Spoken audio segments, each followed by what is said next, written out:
درود بر محمد و آل محمد۔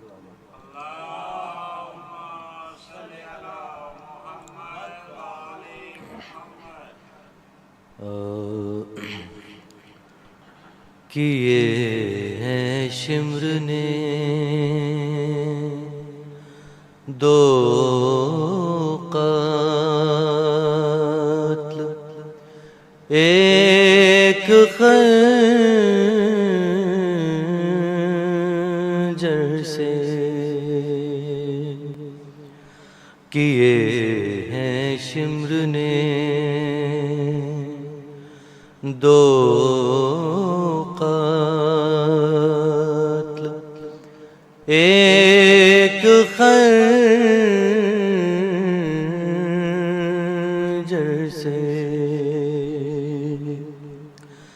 لہو حسین کا پوچھا بہن کی چادر سے، کیے ہیں شمر نے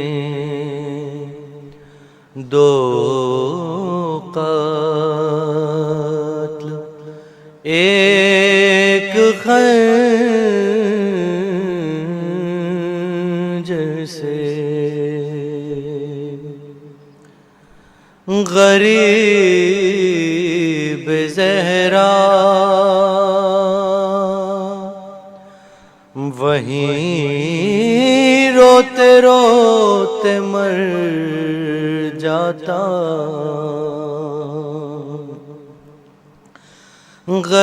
غریب زہرا وہیں روتے روتے مر جاتا، بہن اٹھا کے نہ لاتی جو لاش اکبر سے، کیے ہیں شمر نے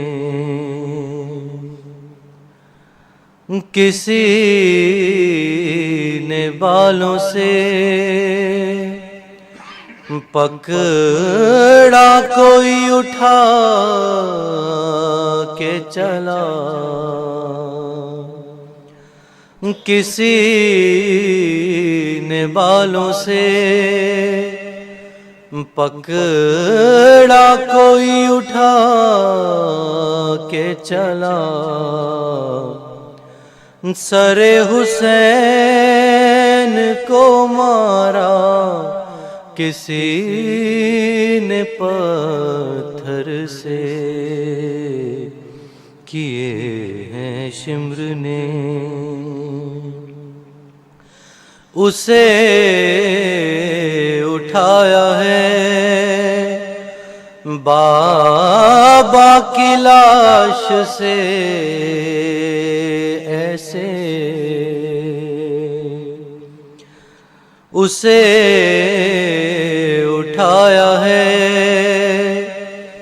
بابا کی لاش سے ایسے کہ پھر سکینہ نہیں سوئی شمر کے ڈر سے، لبے حسین پہ ہنس ہنس کے مارتا تھا چھڑی، لبے حسین پہ ہنس ہنس کے مارتا تھا چھڑی، اور یزید کھیل رہا تھا حسین کے سر سے،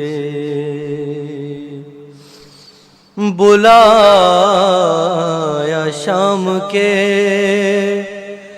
زندہ میں جب سکینہ نے،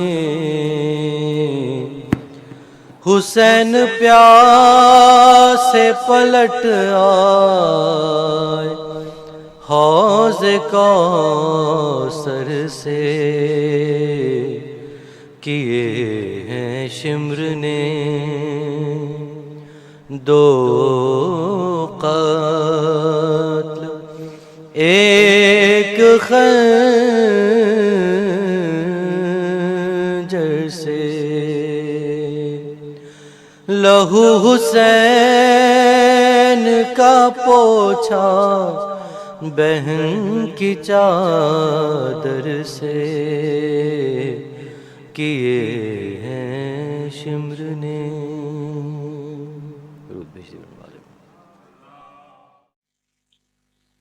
رحم اللہ من قرأ الفاتحہ۔ الرحمن إياك نعبد وإياك نستعين اهدنا الصراط المستقيم صراط الذين أنعمت عليهم غير المغضوب عليهم ولا الضالين. اللهم صل على محمد وعلى آل محمد صل على محمد وعلى آل محمد.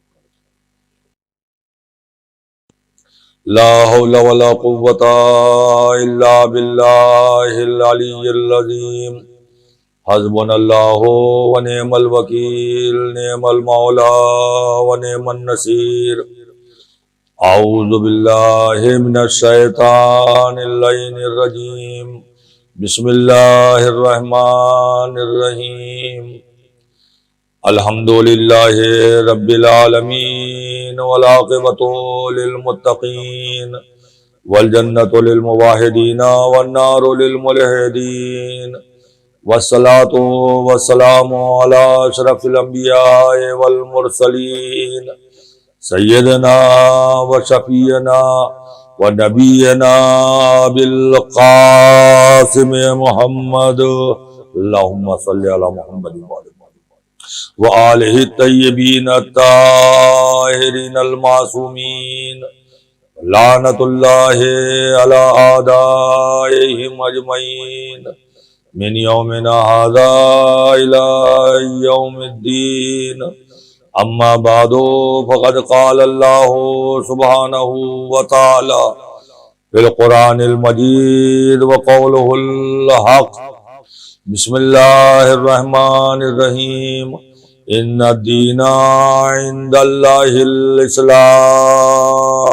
صلوات بر محمد وآل محمد صلی علی محمد. عزیزان محترم، ہمارے شرح کا موضوع جیسا کہ آپ کو علم ہے اسلام اور مسلمان، اور کل کی مجلس میں میں نے بیان کیا تھا کہ اسلام کائنات میں سب سے اچھا اور بہترین مذہب ہے، لیکن اسلام کے ماننے والے مسلمان دنیا کی نگاہوں میں سب سے بدترین ہیں. تو بہترین ہونے کے بجائے بدترین کیوں ہو گئے مسلمان؟ نیک نام ہونے کے بجائے بدنام کیوں ہو گئے مسلمان؟ اس کا میں نے سبب بھی بتایا اور اس کا علاج بھی. آج میں اس سلسلے کو آگے بڑھاتے ہوئے یہ کہنا چاہتا ہوں کہ اس پوری کائنات کا خالق خدا ہے، اور اس اللہ نے اس پوری کائنات کو جب خلق کیا تو اس کائنات کے ذرے ذرے کو صرف اور صرف ہمارے لیے پیدا کیا. میں توجہ چاہوں گا آپ تمام جہاں تک میری آواز جا رہی ہے کہ جو بات میں کہنا چاہتا ہوں انشاءاللہ آپ کے ذہنوں تک پہنچے گی کہ اللہ نے اس کائنات کے ذرے ذرے کو صرف اور صرف ہمارے لیے پیدا کیا. یعنی زمین کی بے قرار پانی کی بے قرار موضوع پر زمین کا یہ خاکی فرش بچھایا تو ہمارے لیے، بغیر ستون کے نیلگوں آسمان کا شامیانہ لگایا تو ہمارے لیے، ستاروں کے چراغ روشن کیے تو ہمارے لیے، آفتاب و مہتاب کی قندیلیاں جلائیں ہمارے لیے، یہ ہوائیں ہمارے لیے، خلائیں ہمارے لیے، فضائیں ہمارے لیے، افلاک کی سرخیاں ہمارے لیے، پہاڑوں کی بلندیاں ہمارے لیے، غاروں کی گہرائیاں ہمارے لیے، دریا کی روانیاں ہمارے لیے، مذہب ہمارے لیے، دین ہمارے لیے، شریعت ہمارے لیے، توریت ہمارے لیے، زبور ہمارے لیے، انجیل ہمارے لیے، قرآن مجید ہمارے لیے، نبوت ہمارے لیے، رسالت ہمارے لیے، امامت ہمارے لیے، ارے جنت ہمارے لیے، حمیر جنت ہمارے لیے، کوثر ہمارے لیے، ساقی کوثر ہمارے لیے، حورے ہمارے لیے، غلمان ہمارے لیے، غدیر ہمارے لیے، غدیر کا مولا ہمارے لیے، کرب و بلا ہمارے لیے. غرض جو کچھ بھی اللہ نے بنایا وہ ہمارے لیے بنایا. تو آج ہمیں یہ سوچنا چاہیے، آج ہمیں یہ غور کرنا چاہیے، آج ہمیں اس بات کی طرف توجہ دینا چاہیے کہ جب اللہ نے سب کچھ ہمارے لیے بنایا ہے تو آخر ہمیں کس کے لیے بنایا ہے؟ یہ سوچنے کی بات ہے یا نہیں ہے؟ یہ غور کرنے کا محل ہے یا نہیں ہے کہ جب سب کچھ اللہ نے ہمارے لیے بنایا ہے تو آخر ہمیں کس کے لیے بنایا ہے؟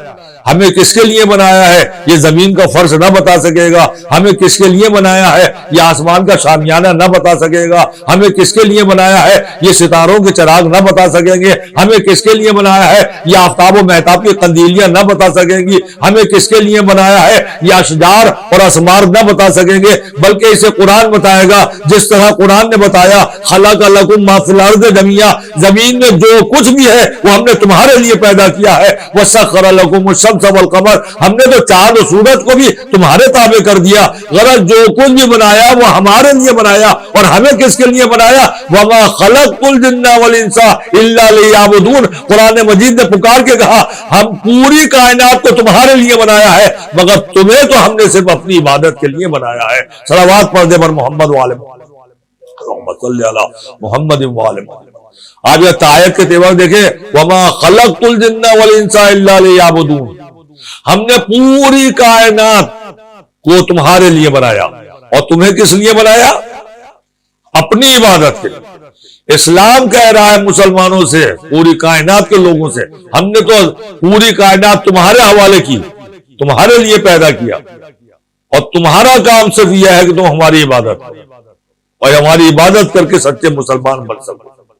مگر آیت کے تیور تو آپ دیکھیں وَمَا خَلَقْتُ الْجِنَّ وَالْإِنسَ إِلَّا لِيَعْبُدُونَ، صرف ہماری عبادت. تو ہم عبادت کے علاوہ دوسرا کوئی کام نہیں کر سکتے، پہلی چیز. اور دوسری چیز یہ ہے کہ یہاں پر اللہ نے عبادت جو واجب قرار دی وہ صرف ہمارے لیے نہیں. وَمَا خَلَقْتُ الْجِنَّ وَالْإِنسَ، پہلے جنوں کا نام لیا اللہ نے. ہم نے جنوں کے اوپر بھی عبادت کو قرار دیا. اس کا خلقت اس لیے کی ہے کہ وہ ہماری عبادت کرے، اور انسانوں کو بھی اس لیے پیدا کیا کہ وہ ہماری عبادت کرے. تو پہلے جنوں کا تذکرہ ہے. تو آپ یاد رکھیے گا جنوں کے متعلق جو ہم لوگوں کے درمیان میں ایک تصور پایا جاتا ہے کہ کوئی عجیب و غریب مخلوق ہے. عجیب و غریب اس لیے ہے کہ اللہ نے اسے یہ اختیار دیا ہے کہ وہ اپنا بھیس، اپنا رنگ روپ بدل سکتے ہیں. وہ انسانوں کا روپ بھی دھار سکتے ہیں، جانوروں کا روپ بھی دھار سکتے ہیں، بہت بڑا لمبا چوڑا اپنے کو دکھا سکتے ہیں، بہت چھوٹا بھی دکھا سکتے ہیں. یہ شکل و صورت بدلنے کا ان کو اختیار دیا ہے. لیکن جو تصور ہمارے درمیان پیدا ہوا ہے کہ وہ کوئی ایسی مخلوق ہے جو ہمیں ستا سکتی ہے، جو ہمیں مار سکتی ہے، جو ہمارے گھر کو جلا سکتی ہے، جو ہمارے اندر آن کے بیٹھ سکتی ہے اور پھر ہمیں مجبور کر دے گی ہم اسی کی زبان بولیں، جس کو چاہے ماریں، جس کو چاہے برا بھلا کہیں. تو اندر آنے کا تصور جو ہے کہ جن سوار ہو گیا یا جن کی سواری ہمارے اوپر آ گئی، یہ تصور اسلام کے خلاف ہے. اگر اس تصور کو صحیح مان لیا جائے تو پھر اللہ عادل نہیں رہے گا، اس لیے کہ ایک طرف تو اللہ نے ہمیں پیدا کرنے کے بعد کہا کہ تمہیں بالکل آزاد پیدا کیا ہے اور تمہیں بااختیار پیدا کیا ہے، تمہیں مختار پیدا کیا ہے، اور ایک طرف وہ ہمارے اوپر جنوں کو سوار کر کے ہمیں مجبور و لاچار کر دے. یہ ممکن نہیں ہے. اور کوئی مختار پیدا کرنے کے بعد اللہ نے اگر کوئی خلا ایسی چھوڑی ہوتی جہاں جن جیسی مخلوق آ سکتی اور ہم کو بولنے پر مجبور کر دیتی، تو سب سے پہلے تو یہ اختیار ہمارے ائمہ اور تمام معصومین کو ہوتا کہ معصومین جو ہیں وہ جب چاہتے جس سے چاہتے پوری کائنات سے کلمہ پڑھوا لیتے، مگر اللہ نے کہا نہیں، مختار بنایا ہے تو مختار رہو گے، چاہو تو ہمارا کلمہ پڑھو، چاہے ہمارا کلمہ نہ پڑھو، چاہے ہماری وحدانیت کا اقرار کرو، چاہے انکار کرو، چاہے ہمارے بھیجے ہوئے انبیاء کو مانو یا انکار کر دو، ہمارے بنائے ہوئے اماموں کو، ہمارے بنائے ہوئے خلافہ کو تم مانو یا اس سے انکار کر دو. مختار بنایا. تو جنوں کو یہ اختیار نہیں دیا گیا ہے کہ وہ ہمیں مجبور کر دے، غلط ہے. کسی کو وہ جن نہیں آ سکتا، ورنہ اللہ معاذ اللہ عادل نہ رہے گا. پہلی بات. اور دوسری بات یہ ہے کہ اللہ نے ہماری طرح سے اسی طرح سے عبادت کو واجب قرار دیا جس طرح سے ہمارے اوپر واجب قرار دیا. یعنی جیسے ہم نماز پڑھتے ہیں ویسے جن بھی نماز پڑھتے ہیں، جیسے ہم ماتم کرتے ہیں ویسے جن بھی ماتم کرتے ہیں، جیسے ہم عزاداری کرتے ہیں ویسے جن بھی عزاداری کرتے ہیں، جیسے ہم مجلس حسین برپا کرتے ہیں ویسے جن بھی مجلس حسین برپا کرتے ہیں، جیسے ہم دوسروں پر رحم کھاتے ہیں ویسے جن بھی رحم کھاتے ہیں. جس طرح سے انسانوں میں ظالم بھی ہوتے ہیں اور عادل بھی ہوتے ہیں ویسے جنوں میں بھی ظالم ہوتے ہیں، عادل ہوتے ہیں. جیسے ہمارے یہاں انسانوں میں سنگ دل بھی ہوتے ہیں اور رحم دل بھی ہوتے ہیں، ایسے جنوں میں بھی سنگ دل بھی ہوتے ہیں، رحم دل بھی ہوتے ہیں. جیسے ہمارے انسانوں میں شرفا بھی ہوتے ہیں اور غنڈے بدباز بھی ہوتے ہیں، ایسے جنوں میں بھی شریف جن بھی ہوتے ہیں اور غنڈے بدباز بھی ہوتے ہیں. جس طریقے سے ہمارے یہاں ہم محرم میں کالے کپڑے پہن کر اپنے کو عزادار ظاہر کرتے ہیں، ویسے ہی جن بھی سیاہ لباس پہنتے ہیں اور اپنے کو عزادار ثابت کرتے ہیں. اپنے ہاں وہ بھی مجلس کرتے ہیں جس طرح سے ہم مجلس کرتے ہیں، وہ بھی علماء کو ڈھونڈ کے لاتے ہیں اور اپنے ہاں مجلس پڑھواتے ہیں جیسے ہم علماء کو ڈھونڈ کے لاتے ہیں اور اپنے امام باڑے میں مجلس پڑھواتے ہیں. نہ جانے تاریخ کے اندر کتنے واقعات علماء کے ہیں، وہ قدیم علماء کے، کہ جنہوں نے بعد میں بیان کیا کہ ایک صاحب آئے تھے، انہوں نے مجلس کا وعدہ کیا اور ہمیں اپنے ساتھ لے کے گئے. جا کے دیکھا مجمع تھا، انہوں نے باقاعدہ مجلس پڑھی، بڑی اچھی مجلس پڑھی اور ان لوگوں نے سامعین نے بھی مجلس کو پسند کیا. اس کے بعد جب وہ چھوڑ کے واپس چلے گئے تب انہیں معلوم ہوا یہ انسانوں کی مجلس نہیں تھی بلکہ جنوں کی مجلس. جس طریقے سے کربلا کے میدان میں امام حسین علیہ السلام کی مدد کرنے کے لیے چاروں طرف سے لوگ آئے، حبیب بن مظاہر آئے، ذوالحرقین آئے، مسلم بن عوسجہ آئے، وہب آئے، ہندوستان سے بھی ایک قافلہ مدد کے لیے روانہ ہوا، مگر امام حسین کی شہادت سے پہلے کربلا نہ پہنچ سکا. ویسے ہی جن بھی جنوں کے سردار جعفر جن پہنچے تھے امام حسین علیہ السلام کی مدد کرنے کے لیے، کہ جب امام نے حل من ناصر ان کی صدا بلند کی تھی اس وقت امام کو محسوس ہوا کہ کوئی سایہ ہے سر کے اوپر. انہوں نے نگاہیں اوپر اٹھا کے دیکھا تو جعفر جن تھے. پوچھا جعفر تم کیسے آئے ہو؟ کہا مولا صدائے استغاثہ بلند کر، کیا میرے اوپر واجب نہیں ہے کہ میں آپ کی مدد کے لیے آؤں؟ مولا مجھے اجازت دیجیے، میں میدان میں جانا چاہتا ہوں. امام نے جواب دیا جعفر یہ انسانوں کی انسان سے جنگ ہے، اگر تم اس جنگ میں شامل ہو جاؤ گے تو پھر بات کو ہماری قربانیاں رائے گاہ ہو جائیں گی. اے جعفر تم واپس چلے جاؤ. حکم امام سنا، کہا جعفر دوسری صدا استغاثہ بلند کرنے سے پہلے تم اتنی دور چلے جاؤ کہ تمہارے کانوں تک میری آواز نہ پہنچے. اگر تمہارے کانوں تک آواز پہنچ گئی تو تمہارے اوپر واجب ہو جائے گا کہ امام کی آواز پر لبیک کہنا. لہذا میرا حکم ہے کہ اتنی دور چلے جاؤ کہ تمہارے کانوں تک میری آواز استغاثہ نہ پہنچے. اور جعفر جن میدان چھوڑ کر بہت دور چلے گئے. مگر کہنے کا مقصد یہی ہے کہ جن ہماری طرح تو ان کے اوپر بھی عبادت واجب ہے. جس طرح سے گناہ کرنے پر ہمیں سزا ملے گی ویسے جنوں کو بھی سزا ملے گی. جیسے اچھے کام انجام دینے پر ہمیں جزا ملے گی ویسے جنوں کو بھی جزا ملے گی. جیسے اچھے کام کرنے کے صلے میں ہمیں جنت ملے گی ویسے جنوں کو بھی جزا کے طور پر جنت ملے گی. جیسے سزا کے طور پر ہمیں دوزخ میں ڈالا جائے گا ویسے جنوں کو بھی دوزخ میں ڈالا جائے گا. لہذا جنوں کے متعلق یہ تصور غلط ہے کہ وہ ہمارے اوپر سوار ہو جاتا ہے. پہلی چیز تو یہ. اور دوسری بات جو میں کہنا چاہتا ہوں کہ آیت کی تیور یہ بتلا رہے ہیں وَمَا خَلَقْتُ الْجِنَّ وَالْإِنسَ، ہم نے پیدا ہی نہیں کیا آپ لوگوں کو.